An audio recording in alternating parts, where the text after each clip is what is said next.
we've been having some real rainy days here the past week or so. Rained all day today, and when I see it's raining all day, I start to think about imperfections in parts that might seem weird, but the first thing that my mind goes to is there anything outside that's we need to powder coat that's raw right now, or is anything that we're gonna have to blast and then powder coat? And a lot of people might not think it's that big a deal to have stuff sitting outside that's going to be blasted and then powder coated, because who cares if it's getting rusty? We're going to blast it anyway. But that really plays into some surface defects and imperfections when parts are getting a lot of rust on them before we blast and powder coat them. So that's why I was thinking about surface defects. So I figured we'll talk about those just a little bit. Basically, these are defects in the substrate that we can't fix with blasting or sanding, and you're going to see them in the final finish. And so one of the big ones is just rust. So if you have really old parts that are super rusty and we're going to blast that, obviously there's going to be a lot of pitting. We're not going to be able to fix that. Usually if it's when we blast it and it goes like areas of it disintegrate around corners or maybe even out in the middle of a steel panel, we try to let the customer know, because chances are they're going to want to fix that or scrap that part entirely. They're not going to want us to powder coat it with a big hole in the middle. So that's really, really bad pitting, and that's usually pretty obvious, and the customer pretty much knows that that's going to happen when they're dropping it off, because we'll definitely let them know, because that's pretty obvious to the eye. You're going to see that.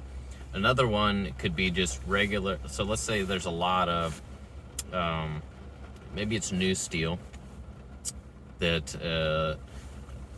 for whatever reason they're like sheets or a lot of flat parts, and they're all kind of stacked together, and water works their way in between at some point during the process. Maybe it's at our customer's facility, maybe it's in transit on the way to us, maybe it's in our parking lot when they're sitting outside and they get rained on, but water ends up getting worked in between. And so obviously there's going to be some rust there. But these parts were going to be blasted to begin with, and then we're going to powder coat them. So a lot of people might think, well, no big deal, we'll just blast off the rust. It can't be that deep. These are brand new parts. They just got rained on once. They've only been sitting outside for a couple of days. Now we're going to blast it and powder coat it. Well, the problem is that sometimes if you get water worked in between any type of steel part where they kind of nest together and stack on top of each other, that water will start to rust on the surface a little bit. And yeah, we can blast that off, but it will eat away enough of the metal, or it can, that you don't see it. After you blast it, it looks good. And then you powder coat it and it comes out of the oven, and in certain lights you can actually see where that rust spot or that rust patch was, because it ate away at the metal enough that the blast profile doesn't quite take that out or cover it up. And so the powder just kind of follows that imperfection, and then you see it. If it's not a super bad imperfection, we can try to sand. After we've coated it once, we can try to sand around that area and then coat it one more time, and usually that'll take it away. But if it's a pretty deep imperfection, there's not a lot that we can do, because if it's visual to the eye and it's actually divoting in, and you're looking at like a finished part with coating on it, it's pretty hard to get that fixed without being able to see it in the long run. And that can happen with aluminum parts as well, just because aluminum is not ferrous. It doesn't rust, but it will corrode and it gets like white rust. So the exact same thing can happen to aluminum. We had some hand railing come in that just needed to be blasted and repowder coated. It was older stuff. It was aluminum, and some sanding had been done on it before it got to us, to get out some imperfections and some dings in it, I think. And so we went ahead and blasted it all off because it was old powder, and everything looked fine. Pre-treated it, powder coated it, and then when it came out of the oven, when you get in the right light with the gloss level, you could see divots every so often. Kind of look like hail actually hit it at one point in time. And what that ended up being was that when someone went through and sanded some imperfections with like a power sander out of this handrail before it got to us, it actually created some divots in the metal because they got their imperfection out, but it was really isolated to a tiny spot. And so there was actually, where they sanded, there was actually kind of a dent or divot down in the metal. Can't really feel it by hand, can't really see it before we blast, can't really see it after we blast, but after you powder coat and it comes out of the oven, when you get in the right light and the right angle, you can actually see these imperfections. We ended up unfortunately getting blamed for that, and that we should have caught that and fixed it. It's really nothing that we can do. We didn't see it till the very end, but we ended up taking care of that customer and getting it all fixed and worked out for them. But that's one that's kind of a hidden defect that can happen from, so if you're doing any type of spot sanding in really tight areas, really focused areas to get out an imperfection, you got to remember that like you are removing material. So you might be getting out your like tiny little scratch, but you might be making a divot there.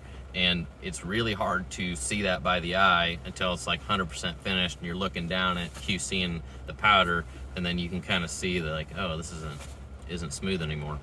And at that point, it's like you have to start all over, and sometimes you need a new piece of material because like if you've got a lot of those, there's really no way to fix that. And then also like deep scratches, we've talked about that before, but that kind of goes along the lines of these divots. Deep scratches in steel and aluminum both. Aluminum is a lot more prone to deep scratches because it's just a lot softer material. We do our best to get those sanded out. Again, we have to be careful because we have to really kind of like blend that in and go on a really big area. It takes a lot of time. Otherwise, we'll have that divot like we just talked about. Scratches can happen in a blasted substrate. So one of the reasons why we don't like to let our customers get the parts blasted somewhere else or blast them on their own and then bring them to us is because if you blasted the part, it's got a really nice surface profile, but then you drag that part out of the back of your truck, or you drag it across the concrete, or drag it across another metal part, and it actually deep scratches it in the blast profile, it's really challenging to get that out. So if you've got a blasted part with a really deep scratch, you know, the only way to get that deep scratch out is to power sand it. Well, if you power sand that area to get the scratch out, now you've kind of sanded the blast profile smooth in that area, so you have quite a bit different surface profile across that part. You got blasted, you've got the area that you power sanded, maybe a little bit of the scratch that you couldn't get out, and then maybe blasted farther down the way. So when you powder coat over that, you see those transitions. And so the way to fix that, if you have a deep scratch in a blasted part, is power sand that out, blend it in the best you can, re-blast the entire part, and then powder coat it and hope for the best.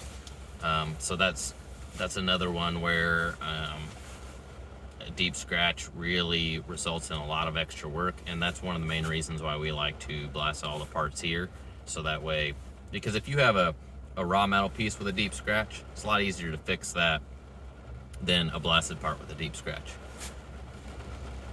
Some of the ways that we can try to fix surface imperfections, if we don't really see any way that we can with sanding or things like that, we do have a seam sealer that we've talked about in the past.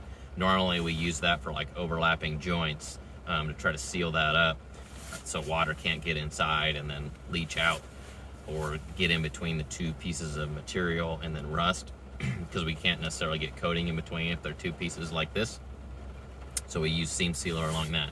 However, if we have a really deep scratch or just a weird imperfection, sometimes we can put the seam sealer, put quite a bit on there and try to smooth that out, and that can work from time to time.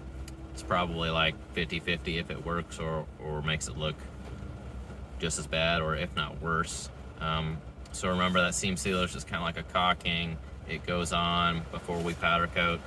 It'll take the color of whatever powder we use, and then it doesn't actually dry out and cure until you're in the oven. There are some products that I've heard of out there that are kind of like a body filler or Bondo, but it's for powder coating applications, and it can hold up to 400 degrees in the oven. I've done a little research. I haven't been able to find those exact products, but I know there's people out there that use them. So if you're watching this video or reading this blog, or however you're consuming this content, make a comment or send us an email or make a post on one of our social media pages. Let us know where you like the name brand of what you're using, or where you get it from, or maybe you sell it. I assume it's pretty expensive. The seam sealer is definitely very expensive that we use, but I'd be interested in trying that. I think that could be something good we could add to our arsenal, where you've got more of a putty Bondo type material that we could put in to help fix surface imperfections. I mean, think about when, like a car body, we don't do any finish painting of that or any body work on car bodies, but you know, the guys in the auto body industry can take a very dented panel and use Bondo and filler and fill that and sand it and make it very smooth. So if there are products out there that we can do that for powder coated parts, I'm definitely interested in that, but I've never, they're not easily accessible as far as I know, but maybe I'm just not looking in the right places. So that would be another way that we could fix surface imperfections. Otherwise, we use a lot of power sanding or DA dual action sanders with a lot of different grits of sandpaper to try to take care of those. And then we just try to educate our customers and avoid it as much as we can. So we can have these imperfections, like I said, on any substrate, steel or aluminum. It's going to be coming from corrosion. It's going to come from deep scratches. Going to come from improper sanding, or too much or not enough sanding. There can be a lot of different things. So those are all the different things that can cause imperfections. And so sometimes they're hard to see, like I said, but we can get all the way to the end of the process, have a powder coated part, and then we see these imperfections that you really can't see until then. And at that point, obviously we don't want to send it out to the customer like that, because we know they're not going to accept it.